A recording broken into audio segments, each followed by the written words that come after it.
পালায় আসছি, আমি এখন আর বাসায় ফিরে যেতে পারবো না। আমাকে এখনই বিয়ে করে ফেলো। বললেই হলে তোমাকে এখন বিয়ে করব। এখন কি আমার বিয়ে করার সময় হয়েছে? এখন আমার গার্লফ্রেন্ড নিয়ে ঘোরার সময়। গার্লফ্রেন্ড নিয়ে আমি রিক্সায় ঘুরবো, লিটনের ফ্ল্যাটে যাবো, লাইফটা এনজয় করবো। এখন বিয়ে করে আমি আমার জীবন নষ্ট করতে পারবো না। আরে জীবন নষ্ট হবে কেন? বিয়ে করলে জীবন পরিপূর্ণ হবে। গার্লফ্রেন্ড নিয়ে তুমি এতদিন ঘুরতা, এখন তুমি বউ নিয়ে ঘুরবা, তুমি রিক্সায় ঘুরবা, তুমি পার্কে যাবা, যার ফ্ল্যাটে খুশি তার ফ্ল্যাটে বউকে নিয়ে যাবা। সমস্যাটা কোথায়? সমস্যা আছে মিতু, গার্লফ্রেন্ড আর বউ এক না। গার্লফ্রেন্ড নিয়ে সব জায়গায় যাওয়া যায়, বউ নিয়ে সব জায়গায় যাওয়া যায় না। তাই এখন তোমাকে বিয়ে করা আমার পক্ষে সম্ভব না। প্রেম চলতেছে, প্রেম চলমান থাকুক। তুমি যাও, তোমার বাসায় ফিরে যাও। আমি আমার বাসায় যাইতে পারবো না। আমি তোমাকে বিয়ে করব, তোমার বউ হব, তারপর তোমার বাসায় যাব। তোমার কি মাথা খারাপ হয়েছে? আমার বাবা যে রাগী মানুষ, তোমাকে পালায় বিয়ে করে বাসায় নিয়ে গেলে আমাকে মাইরা হাড্ডিগুড্ডি ভাঙিয়ে ফেলবে।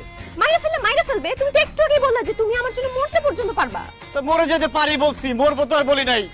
তাই এখন বিয়ে করে আমি আমার জীবন নষ্ট করতে পারবো না। আমার বন্ধু বান্ধব যে কয়টা বিয়ে করছে সব এখন পাগল হয়ে রাস্তায় রাস্তায় ঘুরে। আর তুই বিয়ে করে আমার জীবন নষ্ট করতে চাস? আজকে থেকে তোরে আমি চিনি না, তোর সাথে ব্রেকআপ।